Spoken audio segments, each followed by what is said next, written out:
Resuming debate, the honourable member for Courtenay-Alberni.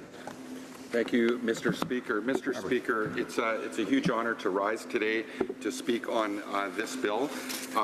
Mr. Speaker, first, before I get started, I do want to, first of all, acknowledge all of my colleagues here in the House, especially the Conservative Party. We've had an incredible loss this week to our good friend from Leeds, Grenville, Thousand Islands, and Rideau Lakes. And Mr. Speaker, I thank you. And it's important that I acknowledge not just the loss of our friend, but really the strength and courage of everyone in this House, but especially our colleagues from the Conservative Party for coming back here in honor of their colleague and the constituents in our country, showing up for work yesterday. I was at committee, and I was just really touched by how hard everyone was dealing with this issue, at the same time showing up for work, and I really want to commend them, and my heart goes out to them, to the family, and all of the constituents of our good friend. So I have to bring that up, Mr. Speaker, before I get started.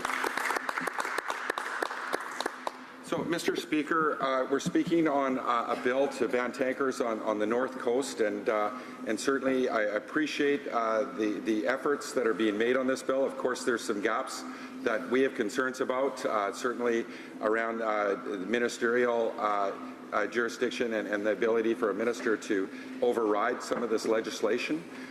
These are serious concerns because it could really put this bill and push it aside and open the door for something that we wouldn't want to see happen, and that's tanker traffic in an area that is pristine. And we've heard colleagues, certainly from the Liberal bench, talk about the importance of this ecosystem. We've heard from colleagues here about the ecosystem. We've heard the Conservatives talk a lot about jobs, and I'll get to that, Mr. Speaker, in a minute. But, Mr. Speaker, most important is that we are making a decision here around legislation that protects our ecosystems for generations to come. We know how valuable those ecosystems are. I live in the coast, so I really understand how important it is. Our coastal waters, we rely on clean oceans for our food, for our economy, for our culture. It's precious that we protect our oceans, and we do everything we can to mitigate any chance that we could destroy these ecosystems forever, or even for decades, and really upset our whole way of life. So, Mr. Speaker, when I say that about our way of life, we don't just use the ocean for transportation and the things I outlined. The ocean's our home. It's our home, Mr. Speaker. And when I think about the North Coast, I think about the South Coast, because there's no dividing line, there's no border between the North and the South Coast. There's no wall between the North and the South Coast. Currents and wind and tides, they move the water from the North Coast to the South Coast. The fish migrate from the North Coast to the South Coast, our salmon. They move up and down. We move up and down as coastal people. So there is no wall. There's no defining wall. So when I hear the Prime Minister come forward and talk about, that tankers don't belong on the North Coast, I have a real hard time understanding why he thinks they belong on the South Coast and want to increase tanker traffic sevenfold, Mr. Speaker. Yesterday we had a really great speech that was given by my friend from Vancouver Quadra. She spoke, and I'll read some of the words. She talked about witnessing the environmental, economic, and social devastation caused by the Exxon Valdez and BP catastrophes in the Gulf of Mexico. One major spill along BC's shorelines would threaten fragile ecosystems, endanger wildlife, harm lives and communities, and jeopardize many of our tens of thousands of coastal jobs. It is simply not worth the risk, end quote. So, Mr. Speaker, she said it there. It was really clear that this spill that happened over 25 years ago is still impacting the community up there and what it did to those communities, Mr. Speaker, and it caused devastation. So she expressed that, and again, of course, I appreciate her efforts. I really do. It's genuine about her supporting this ban on the North Coast. My question is, she couldn't square it when I asked her how she could support the Kinder Morgan pipeline. And so I have a lot of concerns by what I'm hearing from the Liberals talking, really, I feel, both sides of their coast or both sides of their mouths. I'm not sure, but I'm confused. So, I have questions. And the Prime Minister, and I will pivot to Kinder Morgan because it is important that we talk about the Trans Mountain pipeline expansion. It is integrated. When we're talking about a ban on the North Coast that, again, is connected to the South Coast, we can't lose sight that this is a government now that is looking to approve a pipeline that is going to increase tanker traffic 7-fold. And the Prime Minister said in his campaign in 2015, if he's Prime Minister, Kinder Morgan will have to go back to the drawing board, saying that the process, and he said the process needs to be redone. So redone was a 3-member panel that traveled around listening to selected people and groups that heard loud and clear from southern British Columbians that we didn't want a pipeline.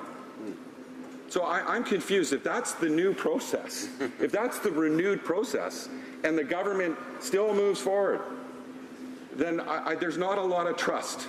There's not a lot of trust in the new process, the 3-member process that was delivered to coastal people.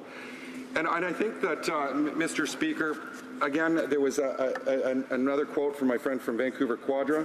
She said about this promise, about the tanker ban, she said, a promise made, promise kept. Let's talk about promise made, promise broken, because that's Kinder Morgan, Mr. Speaker. That's electoral reform and a number of things. The list could go on and on and on. But what we heard was something that was a promise to protect coastal British Columbians. And we know, Mr. Speaker, we don't have the science, the evidence-based decision-making that this government says they're going to abide by on how we're going to clean up raw bitumen. As a coastal person, just in the last couple of years, we've had a spill, the spill in the Heiltsuk territory of diesel that we couldn't clean up, that infected their shellfish, that affected their way of life, affected their economy, their ability to sustain themselves. We saw after the Conservatives closed Kitts Base, Kitts Lifeboat Station, the 14-hour delay to deal with a bunker fuel spill. How are they going to deal with a super tanker full of crude oil spilling, Mr. Speaker? They can't. The Simi Shura that was off the coast of Haida Gwaii, we were worried that was going to land on the beaches of Haida Gwaii, on the traditional territory of the Haida people. And luckily, Coast Guard got up there in time. Now, this government's saying that we're going to get 2 tugs, and that's going to save us. I'm sorry, British Columbians don't feel safe about the 2 tugs saving us and protecting us from an oil spill, Mr. Speaker. I mean, we'll appreciate it and we'll take it. But we're not feeling that confident based on these scenarios, whether it be the Queen of the North. These are all examples that we can cite. We had a spill in 1988, off of the coast of Washington, and it landed as far north as where I live in Tofino, Mr. Speaker, on our beaches. So this isn't going to might happen. It will happen at some point, Mr. Speaker. And so I have huge concerns around, the pipeline. The other part of the conversation that I don't feel is happening, and there's misleading information that, we hear about the jobs are going to be lost, that it's going to allow more foreign oil to come into Canada. This is misleading, Mr. Speaker. These pipelines aren't designed to replace foreign oil. They're actually not. They're not going to replace oil from Nigeria or Saudi Arabia. This is made for export, Mr. Speaker. There's still not a conversation here that's happening about transition, about energy security, about refining more oil and how we do that while we're in the midst of transition. We've seen what Norway's done. They put $1 trillion in the bank, while Canada put $11 billion in the bank. Where's the trust from the Canadian people that we're investing in assets for future generations? They're earning $50 billion in interest alone, Mr. Speaker, off of their wealth fund. So we know we can do better at managing our resources, more responsible management of our resources, a better way for our future, for our children, in creating jobs, not exporting jobs, but also in just transition that's needed and needed now. The world can't wait, Mr. Speaker, and we have to protect our pristine coastlines and our ecosystems. They're sensitive. They can't afford an oil spill of raw bitumen, Mr. Speaker. Thank you. After question period, the